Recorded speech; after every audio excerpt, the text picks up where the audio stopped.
Cette vidéo vous est présentée avec le soutien de ChargeMap, votre compagnon de route préféré pour voyager sereinement en voiture électrique. Bonjour à tous et bienvenue sur Automobile Propre. J'espère que vous appréciez mes nouvelles lunettes. Aujourd'hui, c'est une belle journée, comme dirait Mylène Farmer, puisque l'on va aller faire un tour ensemble en MG4. Alors oui, je sais, on l'a déjà vu de nombreuses fois sur la chaîne, mais aujourd'hui, c'est à mon tour de m'installer à son volant et de vous donner mes impressions sur cette voiture électrique chinoise. Mais avant toute chose, je vous invite à vous abonner à la chaîne YouTube d'Automobile Propre et n'oubliez pas de cocher les notifications. Bien entendu, une voiture, qu'elle soit thermique ou électrique, haut de gamme ou bas de gamme, n'est jamais parfaite. Et aujourd'hui, c'est le moment de faire le tour de ses points forts et ses points faibles. Les points que je vais vous présenter sont classés par ordre d'importance, c'est-à-dire que les qualités et les défauts que l'on va voir ensemble en premier sont moins importants que les derniers. Avant de commencer, quelques précisions sur la version que l'on a aujourd'hui. Alors c'est la MG4 dans la finition Luxury, c'est-à-dire la finition haut de gamme proposée par MG, avec bien entendu la peinture orange, comme vous pouvez le voir, le tout au prix de 36 990 € hors bonus. Et bien entendu, l'ensemble des points que nous allons aborder à partir de maintenant concernent toutes les finitions. Voilà, je crois que tout est clair, on peut commencer.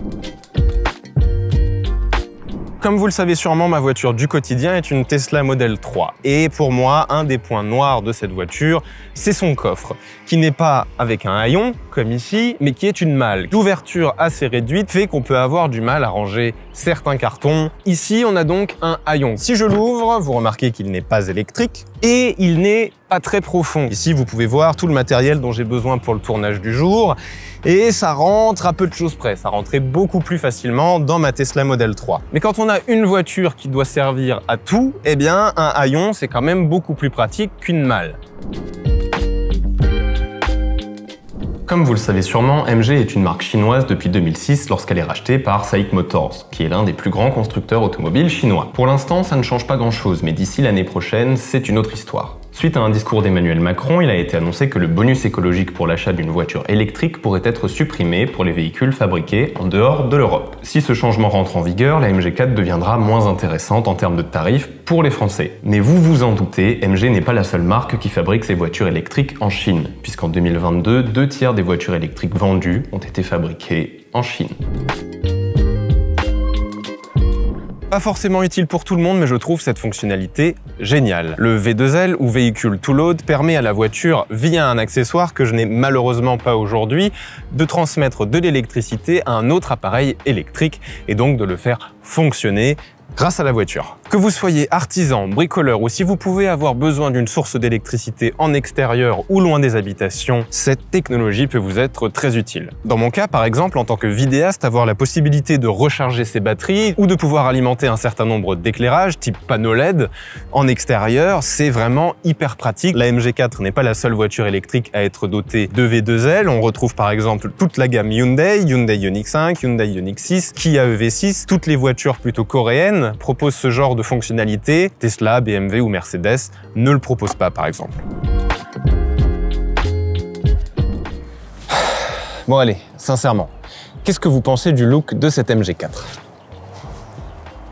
J'apprécie l'avant avec ses feux très modernes ainsi que les répétiteurs de clignotants à LED directement intégrés dans les boucliers. Le profil est aussi assez réussi avec une ligne assez profilée, mais l'arrière me dérange. Ce gros spoiler lumineux et les deux ailerons sur le toit, ce coffre façon break, j'aurais préféré un arrière plus sobre et plus élégant tout en gardant le coffre à haillons comme sur une BMW i4 par exemple. Par contre, l'intérieur est agréable et épuré, c'est minimaliste, peut-être un peu cheap, mais moi je trouve ça suffisant. Par contre, il y a quelques soucis dans les choix de matériaux. On a surtout ici un plastique dur et rugueux. Tout le monde ne roule pas le coude à la portière, mais dans mon cas, après plusieurs heures à son volant, je peux vous dire qu'une matière plus molle et rembourrée serait la bienvenue. On a aussi ici ce coin saillant que l'on retrouve également dans la Renault Mégane E-Tech, qui peut être particulièrement gênant si on a de grandes jambes. Et contrairement à la Renault Mégane E-Tech, ici ce n'est pas rembourré, c'est du plastique dur. Nous voilà sur une station de recharge Engie qui propose une vitesse de recharge en courant continu jusqu'à 300 kW. La MG4 propose deux puissances de recharge différentes. 117 kWh pour la version LFP d'entrée de gamme contre 135 pour la version NMC plus haut de gamme sur les versions Confort et Luxury. Et nous, avec cette version Luxury, on a donc la grosse batterie de 64 kWh avec une puissance recharge en courant continu de 135 kW. Et qu'est-ce qu'il en est vis-à-vis de ces chiffres? Eh bien, c'est extrêmement positif. La voiture est actuellement en train de recharger et je l'ai vu monter à plus de 140 kW jusqu'à 45% de batterie, soit au-dessus des chiffres annoncés par les constructeurs. Et laissez-moi vous dire que ça, c'est extrêmement rare. Et qu'est-ce qu'il en est pour la courbe de recharge? Eh bien, très rapidement, c'est pas mal du tout, puisque là, actuellement, je suis à 56% de batterie et elle recharge encore à 139 kW. J'ai envie de dire tout simplement impressionnant. C'est beaucoup mieux qu'une Renault Mégane E-Tech qui est connue pour avoir une courbe de recharge particulièrement mauvaise, qui diminue extrêmement vite. On remarquera tout de même que de passer les 60% de batterie, la puissance de charge diminue grandement puisqu'elle passe tout simplement de 130 kW à 70 kW, soit une baisse de près de 40%. Cette voiture est équipée des principales aides à la conduite, régulateur adaptatif, aide au maintien dans la voie, mais c'est pas toujours parfait. Alors concernant le régulateur adaptatif, ça marche bien, la vitesse s'adapte au véhicule d'en face. Cependant, l'aide au maintien dans la voie est tout simplement mauvais, on va pas se le cacher. Déjà, la voiture zigzague dans la voie plus qu'elle est maintenue au milieu de la voie. Et cette aide au maintien dans la voie est activée par défaut à chaque démarrage de la voiture. Et donc, si vous voulez le désactiver, vous devez vous rendre ici dans les réglages de la voiture, dans MG Pilot. Et ici, vous avez aide au maintien dans la voie que vous devez désactiver. C'est un peu contraignant de devoir le faire à chaque redémarrage de la voiture. Autre défaut que vous allez pouvoir rencontrer avec les aides à la conduite, je pense principalement au régulateur adaptatif. Le camion devant moi a ralenti pour rentrer dans un rond-point et la voiture, pour adapter sa vitesse, est obligée de donner des petits coups de frein qu'on sent vraiment, c'est assez intrusif dans la conduite, pour adapter la vitesse, soit donc au véhicule présent devant nous, soit dans une descente assez prononcée pour maintenir la vitesse de 90 ou 130 km/h par exemple.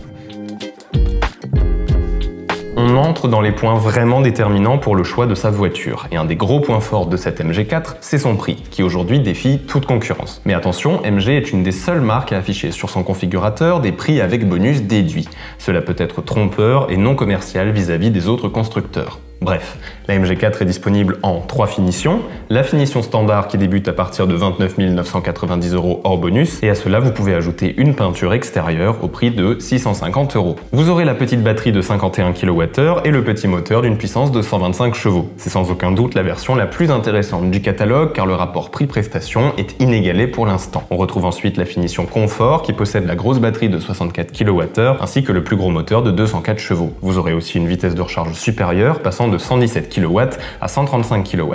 La dernière version que l'on retrouve actuellement sur le configurateur est la version Luxury qui possède les mêmes caractéristiques techniques que la version Confort.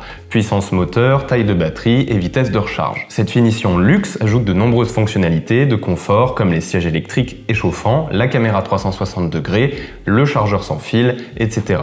Mais le point clé pour moi de cette dernière finition est la pompe à chaleur qui pourra vous faire économiser de précieux kilowattheures autant en été lorsque vous utiliserez la clim qu'en hiver avec le chauffage. On arrive cette fois encore une fois sur un point qui est spécifique à la voiture électrique et c'est le freinage régénératif. Alors cette voiture en est équipée, vous pouvez le paramétrer dans les réglages de la voiture, ici conduite, récupération d'énergie, il y a faible, moyen, fort et adaptatif. Je vais dans un premier temps rouler en faible, on retrouve quasiment une roue libre. Là je lâche la pédale et j'avance comme dans une thermique si je lâchais la pédale. Ensuite, on retrouve également moyen, donc avec un frein régénératif un petit peu plus accentué qu'en faible. Et on a ensuite le mode fort qui va avoir le frein régénératif le plus fort de la voiture. Lorsque vous utiliserez le mode adaptatif, la caméra présente à l'avant de la voiture va analyser la route et définir pour vous la récupération d'énergie la plus adaptée. Personnellement, j'utilise pas trop ce mode, je préfère fort.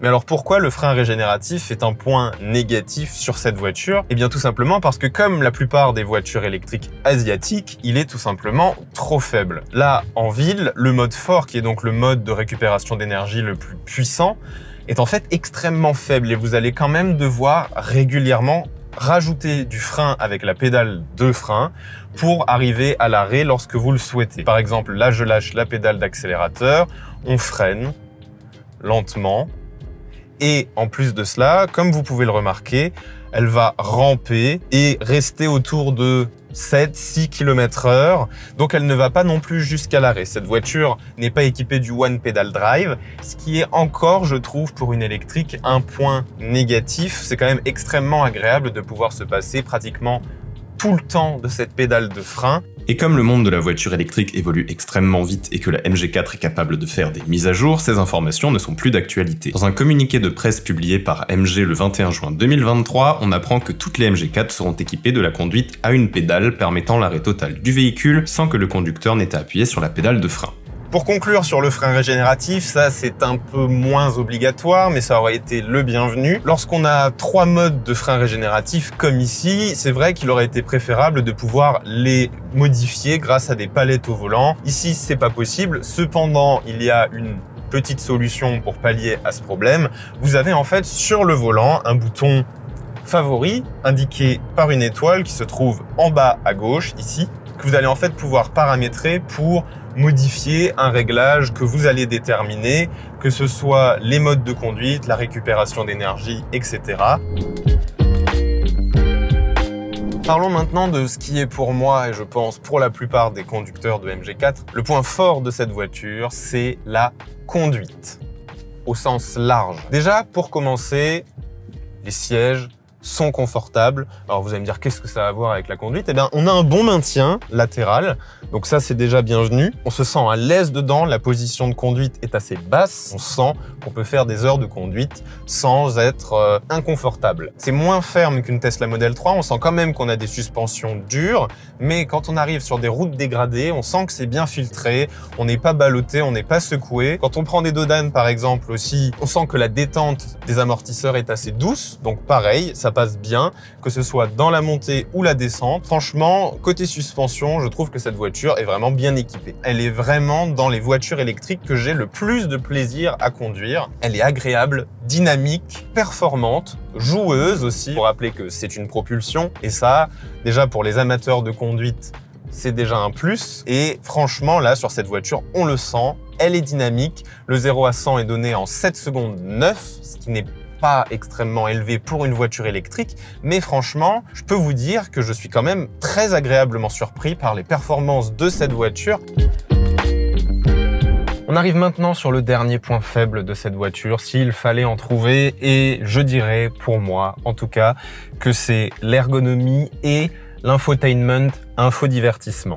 Comme vous pouvez le voir ici, le volant dispose d'un certain nombre de boutons ainsi que de joysticks. Et pour moi, c'est assez confus, on s'y perd très facilement, notamment concernant les boutons et l'usage qu'ont ces joysticks et sur quels paramètres ils vont agir. Ça manque de clarté et de simplicité sur les différents boutons qu'on retrouve sur le volant. Ensuite, on a cet écran qui regroupe tout un tas d'informations. Pareil, si on s'y penche, finalement, ça va, mais de prime abord, c'est quand même assez confus. Il y a peut-être, je trouve, un peu trop d'informations sur cet écran. Il mériterait lui aussi plus de simplicité. Ensuite, on passe sur cet écran principal. Alors, il y a plein de qualités. Déjà, il est assez réactif. On peut voir que si j'appuie sur différents boutons, voilà, ça réagit assez bien. Franchement, on a vu pire dans le monde de la voiture électrique. Par contre, si on veut commencer par les défauts, eh bien déjà, ici, on a la navigation, mais c'est seulement de la navigation, c'est un GPS, il n'y a pas de planificateur intégré dans la voiture. Pour cela, vous allez être obligé d'utiliser des applications tierces via votre smartphone, telles que ChargeMap ou ABRP. Et en parlant de smartphone, eh bien, cette voiture est équipée, comme vous pouvez le voir ici, d'Apple CarPlay et Android Auto. Cependant, ça ne marche que via câble, et vous pourrez dans ce cas utiliser ChargeMap pour avoir un planificateur dans votre voiture. Tout comme précédemment, voilà encore un point qui a évolué depuis le tournage de cette vidéo. Dans le même communiqué de presse datant du 21 juin 2023, on apprend que la MG4, mais uniquement dans les finitions Luxury, sera équipée d'un planificateur d'itinéraire qui permettra de planifier ses déplacements en intégrant les étapes pour la recharge. Celui-ci sera actif dans les prochaines semaines via une mise à jour effectuée en atelier. Ensuite, vous pouvez voir ici un certain nombre de raccourcis. On a notamment la climatisation, le dégivrage, retour au home et des boutons de volume. Pour la climatisation, il y a un raccourci qui est ici. Si j'appuie dessus, je l'éteins. Si je rappuie dessus, je l'allume. Et vous voyez que au moment où j'appuie sur le bouton, il y a l'écran de gestion de la climatisation qui apparaît 3 secondes, on va dire. Et vous devez donc, sur ces 3 secondes, agir pour faire vos modifications. Alors bien sûr, vous pouvez accéder sur l'écran de climatisation via le menu ici, et maintenant il va rester. On n'a pas toujours envie, quand on est au volant, d'être sur cette page, de vouloir slider, de vouloir appuyer sur AC, et voilà, là ça marche pas, voilà, donc on découvre au fur et à mesure que l'écran devient de moins en moins répondant, puisque l'écran doit être en train de chauffer, puisqu'il est allumé maintenant depuis un certain temps. L'esthétique globale est un peu datée. Ensuite, pour les personnes un peu geeks qui ont envie d'avoir la possibilité de regarder Netflix, YouTube ou de surfer sur Internet dans leur voiture, c'est pas possible non plus. Il n'y a pas ce genre de fonctionnalité. J'ai lu aussi ici et là sur des forums, sur Automobile Propre, des avis, etc., que les gens qui ont cette MG4 et qui la pratiquent au quotidien se rendent compte qu'il y a beaucoup de bugs, beaucoup de problèmes liés à cet infodivertissement. Donc globalement, la technologie est là, c'est fonctionnel, il y a des petits couacs par-ci par-là. C'est le point le plus à améliorer en tout cas sur cette MG4 pour moi. Vous m'excuserez, pour la conclusion, je vais m'asseoir délicatement sur le capot de cette voiture. De nos jours, les voitures électriques peuvent nous faire oublier, moi le premier, un point essentiel. Ce sont des moyens de transport et non pas des ordinateurs roulants. Certaines marques comme BMW font l'impasse sur l'infodivertissement, alors que d'autres comme Tesla y mettent le paquet, on le sait. Je ne sais pas qui a raison et qui a tort, mais il y a sans doute un juste milieu à trouver, comme dans tous les domaines. En tout cas, ce que je peux vous dire, c'est que si vous êtes à la recherche d'une bonne voiture électrique, et voire même d'une bonne voiture tout court, la MG4 en est une. Et au vu de son rapport prix-prestation, c'est une très bonne entrée dans le monde de la voiture électrique. Voilà, c'est tout pour moi au sujet de cette MG4. J'espère que cette vidéo vous a plu. Si c'est le cas, n'oubliez pas de vous abonner à la chaîne YouTube et de mettre un pouce en l'air pour nous soutenir. Ça nous fait toujours plaisir. Quant à moi, je vous dis à bientôt dans une prochaine vidéo sur Automobile Propre. Ciao!